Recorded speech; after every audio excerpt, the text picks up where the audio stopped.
আল্লাহ তুমি আমার এই ডাক দিলে রে, ও আল্লাহ রে, আল্লাহ। হাসপাতালে গাফিলতির কারণে মারা গেছে, নাহলে মারা যাওয়ার কথা না। কিন্তু আমাদের সুস্থ সুস্থ বেবিরা তারা মাইরা ফেলাইছে। বি কাউন্টারে আমার 10,000 টাকা জমা করে ভিড়ে আমি ওষুধ কিনলাম 5,000 টাকা, কিন্তু আমার এটি ব্যবহার না করতে আগেই মারা গেছে, কিন্তু আর আমার কাছে বলে নেই, বলতে পারি না। ছোট বাচ্চা, আল্লাহ জানে। যতটি বাচ্চা ছিল সবটি বাচ্চা কান্না করছে সারা রাত্রে, কতক্ষণ পর পর কান্না করছে। হ্যাঁ, কান্না করার কেউ থামাইতে পারে না। ওর বাবার কোলে মারা গেছে, এসি বন্ধ ছিল, অক্সিজেন পায় নাই, অক্সিজেনের থেকে এই অবস্থা হয়েছে। তারপরে বমি করছে, সারা রাত কান্না করছে।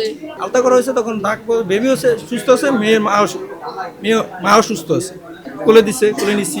পরে আবার সকালবেলা ডাক্তার দিয়ে দিল বেবির কোনো সমস্যা নাই, মার সাথে দিয়ে দিতে পারে। এসি বন্ধ করে দেওয়ার পরেই এফেক্ট হয়েছে, কিন্তু একজন হলে হতে পারত, কিন্তু রুমে তো সবগুলোই এফেক্ট হয়েছে। 3 কেজি 2 কেজি 200 গ্রাম।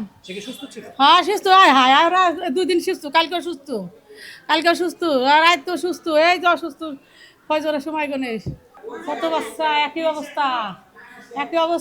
ওই যে বেবেক বাচ্চারা, আমার বাচ্চা তো আগে না, আগে ওই দোষগুলি ক্লান্ত হয়েছে, তারপর ওরা যদি কইতো বাইক হেলান, পর আমার পরে যে কতটি বাচ্চা হেডি আমি ঠেলা বাই করছি।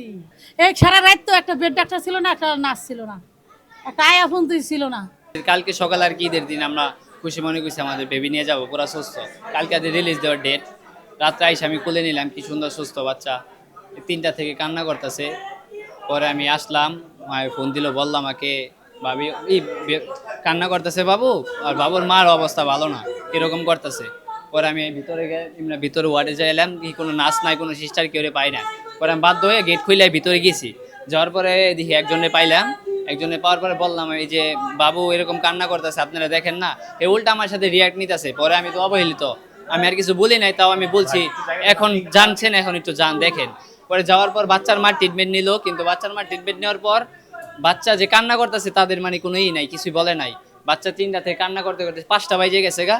ওই সময় আবার আম্মু আমার ফোন দিছে, ফোন দিয়ে বলতেছে কি বাচ্চা তো 2 ঘন্টা করে কান্না করলো, এখন একটু ঘুমাইতেছে। পরে আমি শুনে ভালো লাগলো, আমি নিচে মসজিদে বসা। পরে আধা ঘন্টা পরে আবার ফোন দিছে, ফোন দিয়ে কান্না করে দিছে, কয় কি বাচ্চা অবস্থা ভালো না, আইসিউতে নিতে হবে। আমি পরে দৌড়ায় আইসা মাই দেখলাম গেটে এখানে নিচে বাইক করেছে, আমি দৌড়াই আইসা 5 তলায় দৌড়াই লয়ে গেছি। সর্বফার্স্ট আমি আমার বাইক নিয়ে আর কি আমার নিয়ে গেছি। পরে আমার পিছে হয়ে গেছে, আমি আমার বাইক নিয়ে ঢুকাইলাম ভিতরে। পরে বললো যে বাইরে যায় বসো। পরে 5 মিনিট বসলাম। 5 মিনিট পর বলে কি আপনাদের বেবি তো আর নাই, বাইচা নাই। এরপরে ওয়ার্ডে থেকে একটার পর একটা বেবি যাইতেই আছে, যতটি বেবি গেছে একটা আর বেঁচে আসে নাই। কিন্তু আমাদের সুস্থ বেবিরা তারা মাইরা ফেলাইছে।